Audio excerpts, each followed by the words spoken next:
तो भाई अपने पारस भैया की चल रही है शादी, मतलब शादी वाले प्रोग्राम चल रहे हैं आने वाले टाइम में।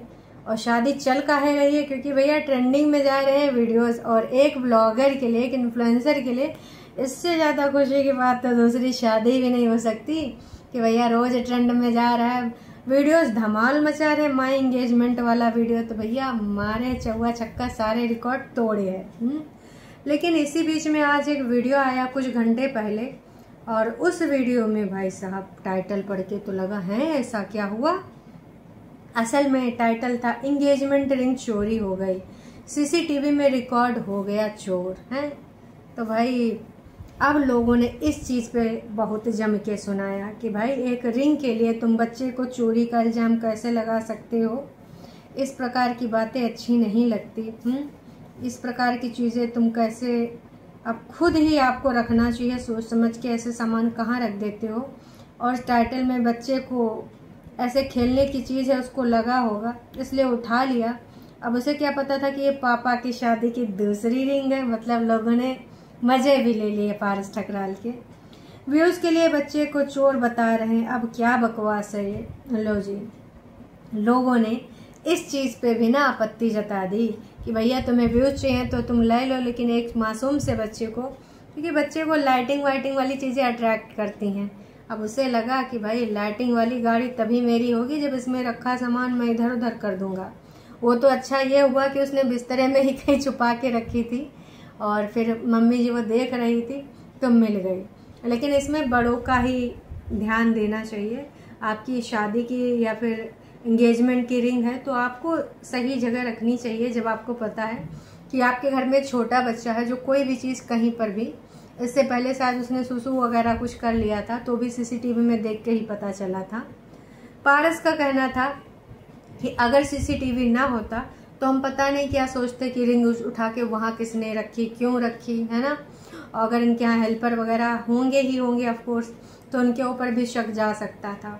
तो इस प्रकार से भाई चीज़ें खराब भी हो सकती थी, है ना। लेकिन सीसीटीवी की वजह से पता चल जाता है, इसीलिए आजकल लोग ड्राइंग रूम में तो एटलीस्ट सीसीटीवी रखते ही रखते हैं कि अगर कोई वहाँ इंसान आता है तो वो किधर किधर किस किस रूम में जाता है। तो भाई आजकल सीसीटीवी से काफ़ी कुछ चीज़ें पता चल जाती हैं। लेकिन अब ज़्यादा से ज़्यादा लोग जानना चाहते हैं कि ये जो सेकेंड मैरिज है ये लव मैरिज है, मतलब क्या दोबारा से हमारे पारस भैया को हुआ था प्यार, या फिर कोई अरेंज करा रहा है, बीच में कोई भाई साहब मुखिया उखिया जुड़ा है तो वो इन दोनों को मिलाया। तो भाई उनका कहना है बहुत जल्द बताएंगे, क्योंकि ज़्यादा से ज़्यादा सब्सक्राइबर्स यही पूछ रहे हैं कि बाकी की बातें तो बाद में, हमको ये जानना है कि तुम कैसे मिले थे। तो उनका कहना है कि इसमें भी कहानी में ट्विस्ट है, ये भी हम आपको जल्द ही बताएंगे कि ये क्या कहानी है ना। लेकिन तब तक इंतज़ार करिए, क्योंकि आप कभी भी हम शादी कर सकते हैं। इनका कहने का मतलब ये है कि पहले से किसी को नहीं बताएंगे। नहीं, जो सगे संबंधी हैं जो आएंगे जाएंगे उनको तो पता ही रहेगा, अदरवाइज वो शादी में कैसे पहुंचेंगे। तो इनका कहना डेली डेली देखते रहिए, मतलब देखते रहोगे तभी तो व्यूज आएंगे। किसी दिन भी मेरी शादी हो सकती, किसी दिन मेरी बहन दोबारा से आ सकती है, और वैसे ही रंगारंग कार्यक्रम सारे वीडियोस में रहेंगे। मतलब भाई जितना शादी में खर्चा होगा उससे कई गुना कमाना है, क्योंकि देखिए 100 की सीधी बात नक्को बकवास। यूट्यूब पे ना 2-3 चीज़ें बहुत चलती हैं, लव स्टोरी और शादी वाले वीडियोस और डाइवोर्स वाले वीडियोस और सिंपैथी कार्ड वाले रोने धोने वाले, ये कंटेंट यूट्यूब पे बहुत चलते हैं। तो हर ब्लॉगर को प्रेगनेंसी, एक मैं भूल ही गई थी, प्रेगनेंसी वाले वीडियोस भी बहुत चलते हैं। तो ये वाले जितने भी सीन होते हैं ब्लॉगर की लाइफ में, वो लोग इनको प्रॉपर भूनते हैं और ऑडियंस भी इंटरेस्ट लेती है इसलिए वो दिखाते हैं। तो ये ट्रेंडिंग चीज़ें हैं, और अक्सर ये सारी चीज़ों में जितने भी घर में फैमिली में ब्लॉगर होते हैं सबका भला होता है, क्योंकि लोग कहते हैं अच्छा चलो इनके वीडियो में देखें वहाँ का हो रहा है, इनके वीडियो में देखें कैसे तैयारी चल रही है। तो ये सारी चीज़ें आजकल जो सीन चल रहा है भैया यही चल रहा है। 100 की सीधी बात नक्को बकवास। पैसा कमाने के लिए भाई ये सारी चीज़ें यूट्यूब पे आसानी से हैं। पहले लोगों को मेहनत करनी पड़ती थी, बिजनेस करना पड़ता था, लेकिन अगर ये यूट्यूब पे एक बार कोई हिट हो गया तो भाई लाखों में नहीं करोड़ों में खेलता है, करोड़ों में। और ये सारी चीज़ें आपको पता भी हैं पूरे तरीके से कि ब्लॉगर ऐसा कोई भी अवसर नहीं छोड़ते हैं, चाहे वो सिंपैथाइज करने वाले कोई गेम खेलने वाले हों या फिर कोई खुशियों वाले प्रोग्राम हो, हर चीज़ को कैप्चर करते हैं, एक एक पल को। ये लोग एंजॉय कम कर पाते हैं क्योंकि इनको ये रहता है कि यार ये भी कैप्चर करना है, दिमाग वहाँ लगा रहता है कि वो भी कैप्चर करना है, एक एक पल को कैप्चर करना चाहते हैं। तो बहुत जल्द ये अपनी और अपनी मिसेज की स्टोरी बताएंगे कि आखिर जो लड़की है, वैसे तो उस लड़की की पोलम पट्टी खुल चुकी है, लेकिन अभी भी इन्होंने ऑफिशियली अपने द्वारा कुछ बताया नहीं, चेहरा भी नहीं दिखाया है। बस हमें बस यही पता है कि एक लड़की है जो नकाबपोश, मतलब भाई मास्क लगा के इंगेजमेंट हुई है। बाकी फ़ोटोज़ तो सबने देख ली हैं कहीं ना कहीं से, किसी न किसी चैनल के माध्यम से। तो ये अपनी लव स्टोरी बताने वाले हैं किसी दिन कि ये कैसे मिले। अब प्रॉपर इस पर बाकायदा वो बनेगा वीडियो भाई साहब, आवर लव स्टोरी। अब ये दूसरी वाली लव स्टोरी होगी क्योंकि स्नेहा वाली लव स्टोरी तो हमने देखा। उम्मीद करते हैं फाइनल लव स्टोरी यही हो, दोबारा से कोई तीसरी लव स्टोरी ना बतानी पड़े, और अंत भला तो सब भला। ठीक है, अगर सारी चीज़ें अच्छी हो जाती हैं तो पता चल ही जाएगा, आज नहीं तो कल, है ना।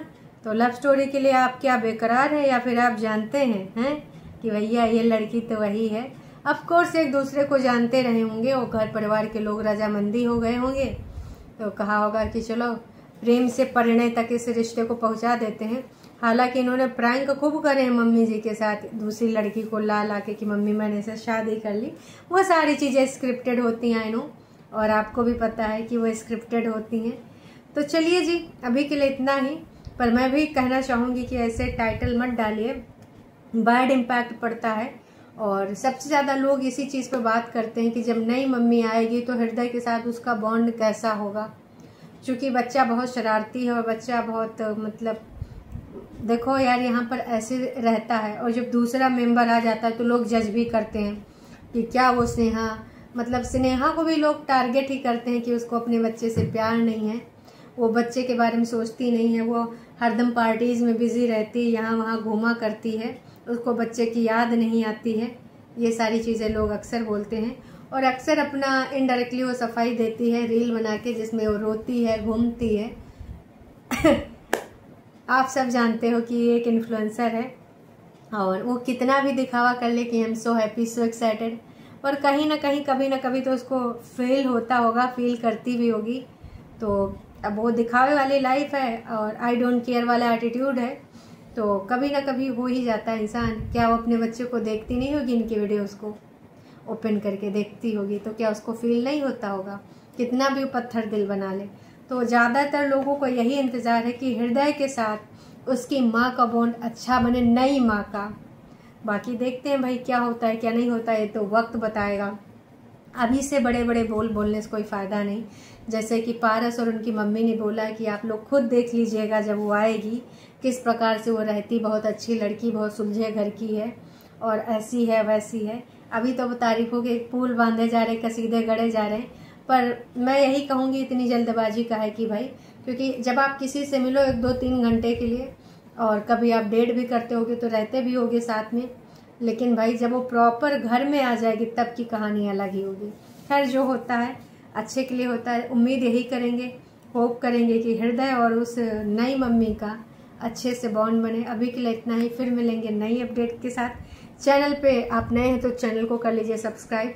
और आप भी क्या ऐसा टाइटल देख के आपको भी थोड़ा सा बैड फील हुआ उस बच्चे को लेकर, क्योंकि लोगों को लग रहा है पैसा और व्यूज़ ही जितने भी यूट्यूबर्स हैं उनको मैटर करते हैं, कुछ भी कंटेंट के लिए कुछ भी टाइटल डाल देते हैं घर के किसी सदस्य को लेकर। खासकर बच्चों को लोग लेकर जो सोचते हैं वो सेंसिटिव मैटर हो जाता है। बाकी आप लोग समझदार हैं।